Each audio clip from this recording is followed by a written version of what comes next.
నమస్తే అక్కయ్య, నమస్తే తమ్ముడు, నమస్తే బాబు, నమస్తే పాప, నమస్తే నమస్తే నమస్తే. ఈవేళ మీ అందరికీ సంక్రాంతి శుభాకాంక్షలు తెలియజేస్తా ఉన్నా. ఈవేళ మీ మధ్య భౌతికంగా నేను లేకపోవచ్చు, కానీ నా ఆశలు, నా ఆశయాలు, నా రక్తంలో రక్తమైన, నా ప్రాణంలో ప్రాణమైన నా బిడ్డ జగన్మోహన్ రెడ్డి నవరత్నాలు లాంటి ఎన్నో మంచి మంచి పథకాలతో మీ అందరి మనసులు గెలిచాడు. ఆ దేవుని చల్లని దీవెనలతో పాటు మీ అందరి ఆశీస్సులు, అలాగే నా ఆశీస్సులు కూడా నా బిడ్డకు ఉంటాయి అని తెలియజేస్తూ సెలవు తీసుకుంటున్నాను. నమస్తే నమస్తే నమస్తే. తర్వాత మరొక ముఖ్యమంత్రి గారు, కీర్తిశేషులు నందమూరి తారక రామారావు గారు, ఆయన మాట్లాడితే ఎలా మాట్లాడతారు? తెలుగు ప్రజలందరికీ సంక్రాంతి శుభాకాంక్షలు. ఈ రోజున జగన్మోహన్ రెడ్డి గారు ఎన్నో గొప్ప గొప్ప పథకాలు తీసుకొచ్చారు. హరిజన, గిరిజన, దళిత, బడుగు బలహీన వర్గాల అభ్యున్నతి కొరకు, వారికి మంచి చేయాలనే, సేవ చేయాలనే ఆలోచనతో ఎన్నో పథకాలను ప్రవేశపెట్టారు. ఒక రైతు భరోసాతో రైతన్నకు అండగా నిలబడ్డారు. అలాగే విద్యా దీవెనతో విద్యార్థుల బంగారు భవిష్యత్తుకి బాటలు వేసినటువంటి వ్యక్తి. అలాగే ఇంకా ఎన్నో ఎన్నో అవసరాలు లాంటి ఎన్నో పథకాలు ప్రవేశపెట్టి జనాల గుండెల్లో చిరస్థాయిగా నిలిచిపోయిన జగన్మోహన్ రెడ్డి గారు, నా ఆశీస్సులు మీకు ఎప్పుడు ఉంటాయి. సుఖీ భవ, సుఖీ భవ. ఇది ఎన్టీఆర్ గారు. అలాగే రోసయ్య గారు, ఒకసారి రోసయ్య గారు వారు ఎలా మాట్లాడతారు?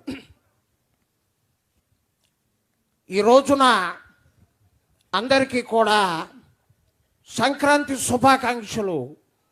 సంక్రాంతి పండగ అంటే ఏంటమ్మా?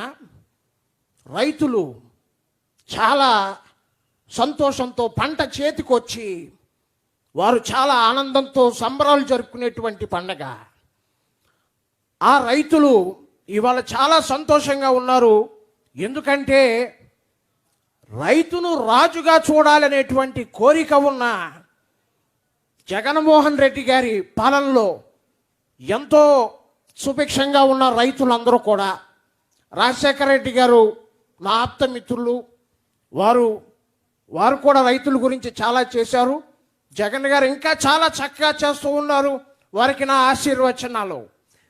కూర్చోలేగుస్తావు నువ్వు, పతాక లేస్తావేంటి? ఇదిగో చంద్రబాబు కూర్చోమని చెప్తుంటే నువ్వు లేవుస్తావేంటి పతాక? నేను మాట్లాడుతూ ఉన్నా, జగన్ రెడ్డితోనే నువ్వు కూర్చో. రోసయ్య గారు. అలాగే అక్కినే నాగేశ్వరరావు గారు, వారు ఎలా మాట్లాడతారు? అందరికీ నమస్కారం. ఇక్కడ పునర్జీ వారందరికీ సంక్రాంతి శుభాకాంక్షలు తెలియజేస్తున్నాను. జగన్మోహన్ రెడ్డి గారు, మీ పాలన మేము ఇక్కడ చూడకపోయినా పైనుంచి మీ నాన్నగారు, నేను, నాన్నగారు అందరం కలిసి మేమందరం మీ పాలన గురించి మాట్లాడుకుంటూ ఉంటాం. ఈ మంచి రోజున మీకు శుభాకాంక్షలు తెలియజేయాలని ఇలా వచ్చాం. నాతో పాటు శోభన్ బాబు కూడా వచ్చారు. రండి శోభన్ బాబు గారు, ఇంకెందుకు ఆలస్యం? ఎడాయ్, యాక్చువల్గా నాకే అందగాడు అనేటువంటి పేరుంది. నా అందాన్ని చూసి చాలామంది నా వెంట పడుతుంటారు. కానీ ఆ చిరునవ్వు చూస్తుంటే జగన్ గారిని చూడండి ఎంత చక్కగా నవ్వుతున్నారు. కిలకలా కలకలా. ఇద్దరు కూడా ఆది దంపతులు చాలా చక్కగా ఉన్నారు. నాకైతే చాలా సంతోషంగా ఉంది. ఈ రోజున మీరు ఇలాగే ఇంకా మంచి మంచి కార్యక్రమాలు చేస్తూ ముందుకెళ్ళాలని మనస్ఫూర్తిగా కోరుకుంటున్నాను. All the best. ఇట్లా సోమన్ బాబు గారు మాట్లాడతారు. అలాగే కృష్ణ గారు మాట్లాడితే ఎలా ఉంటుంది? అందరికీ నమస్కారం. రాజశేఖర రెడ్డి గారు నాకు చాలా మంచి మిత్రులు. అలాగే ఆయన ఎన్నో మంచి కార్యక్రమాలు, మంచి పథకాలు ప్రవేశపెట్టారు. జగన్ గారిని కూడా ఈరోజు చాలా అద్భుతమైనటువంటి పరిపాలన చేస్తున్నారు. వారికి మా అభినందనలు తెలియజేస్తున్నా. ఇలా సూపర్ స్టార్ కృష్ణ గారు మాట్లాడితే ఎలా ఉంటుందండి? అలాగే ఆర్జీవి గారు వారు మాట్లాడితే ఎలా ఉంటుంది? ఈరోజు యాక్చువల్గా నాకు నిజంగా చెప్తున్నాను, రియల్గా జగన్ గారి డేరింగ్ డాషింగ్ అంటే నాకు చాలా బాగా ఇష్టం. అందులో ఎలాంటి అనుమానం లేదు. నేను ఎవరికి భయపడను. ఎవరికి భయపడను. వారి రియల్ లైఫ్లో వారికి ఉన్న గట్స్, వారి డేరింగ్ నాకు చాలా ఇష్టం. అందుకే నేను వ్యూహం అనే సినిమా తీసాను. నాకు నచ్చి తీశాను. మీరు చూస్తే చూడండి, లేదా మానండి. ఇది రామ్ గోపాల్ వర్మ గారు. అలాగే రావు గోపాలరావు గారు, ఒకసారి ఆయన వాయిస్ ఎలా ఉంటుంది చూద్దాం.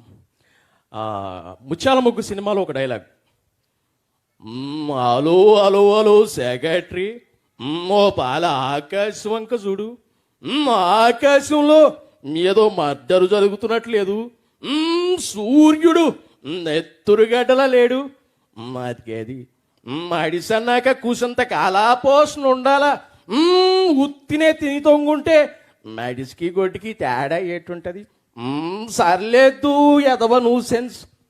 ఇలా రాజశేఖర రెడ్డి, అదే మన రావు గోపాలరావు గారి వాయిస్ ఉంటుంది. అలాగే లక్ష్మీపార్వతి గారు ఇక్కడికి వచ్చి మాట్లాడితే వారు ఎలా మాట్లాడతారు? నిజంగా ఏమిటమ్మా నవ్వుతున్నావు? నిజంగా ఈరోజు జగన్ గారి నవ్వు చూడండి, ఎంత చక్కగా నవ్వుతున్నాడు బాబు. ఇద్దరు కూడా, మేడం గారు ఇద్దరు ఎంత బాగున్నారు, ఎంత చక్కగా.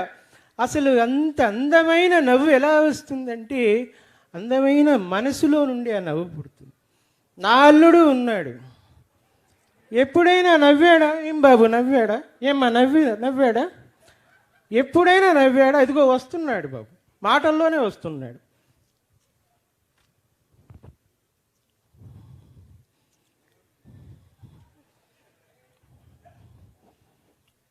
ఈరోజు చూస్తే జగన్మోహన్ రెడ్డి నిన్ను చూస్తూ ఉంటే నాకు ఈర్ష్య కలుగుతూ ఉంది. నాకు ఈర్ష్య కలుగుతుంది. ఎందుకని అడగరే, గొప్ప గొప్ప ఆలోచనలు, పేదవాళ్లకు మంచి చేయాలనే ఆలోచనలు మీకే ఎందుకు ముందొస్తాయి? నాకెందుకు రావు? పేదవాళ్ళకి, ప్రజలకి నమ్మకాన్ని మీరే ఎందుకు కలిగించారు? నేనెందుకు కలిగించలేకపోయాను?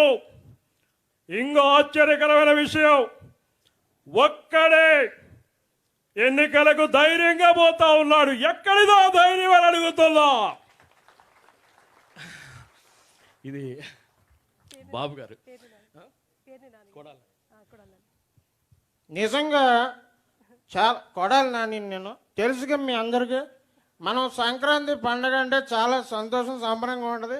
చంద్రబాబు నాయుడు ఏదో మాట్లాడతాడు, ఆయనకి ముందు ప్రజల మనసు ఏంటో తెలియాలి, ప్రజలకే సేవ చేయాలనేటువంటి ఆలోచన మనసులో ఉంటే వస్తుంది. కానీ పులిహోర కబుర్లు, పొగడి కబుర్లు చెప్తే ఎట్టగా ఉండదు. ఈ జన్మ కాదు, ఎన్ని జన్మలైనా ఇక ఆయన అట్ట మాటలు చెప్పుకొని బాధకడు.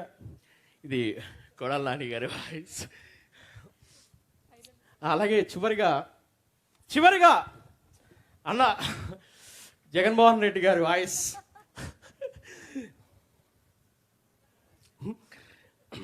ఈవేళ రాబోయే ఎన్నికల్లో యుద్ధం జరగబోతా ఉంది. దేనికి జరగబోతా ఉంది? నిజంగా మీరందరూ కూడా గట్టిగా ఒక్కసారి చప్పట్లు కొడితే నేను ఒక్కసారి గట్టిగా డైలాగ్ చెప్పాలి. పేదవాళ్ళు ఒకవైపు, పెత్తందారులు ఒకవైపు. పేదవాళ్ళందరూ ఏకం కావాలి. పెత్తందారీ వ్యవస్థను సమూలంగా నిర్మూలించాలి. ఈ యుద్ధంలో నా ధైర్యం మీరు, ఈ యుద్ధంలో నా నమ్మకం మీరు, ఈ యుద్ధంలో నా ఆత్మవిశ్వాసం మీరు. మీ ఇంటిలో మంచి జరుగుంటే మీ బిడ్డలందరూ కూడా సైనికుడిగా ముందుకి రావాలి అని చెప్తా ఉన్నా. Thank you so much. పదాలు తెలియని పెదవులకు అమృత వాక్యం అమ్మా. సంతానలేమి సమస్యతో బాధపడుతున్న ప్రతి స్త్రీమూర్తి బాధను మేము అర్థం చేసుకోగలం. ఫెటినైన్ వరల్డ్ బెస్ట్ ఎంబ్రియాలజీ ల్యాబ్ మరియు జిల్ట్రిక్స్ అలారం సిస్టాన్ని మొట్టమొదటిసారిగా ఏపీ మరియు తెలంగాణలో ఈ నెల 9న ప్రముఖ సినీ నటి స్నేహ, స్పెయిన్ దేశానికి చెందిన international senior embryologist Javier Herrera గారు ప్రారంభించారు. ఈ శుభతరుణంలో రక్త పరీక్షలు, AMH test, RBS, సెమిన్ analysis, ultrasound scan, follicle scan ఈ నెల 31 వరకు ఉచితంగా అందిస్తుంది. 49 49 అంటే సంతానం, 49 అంటే సంతోషం.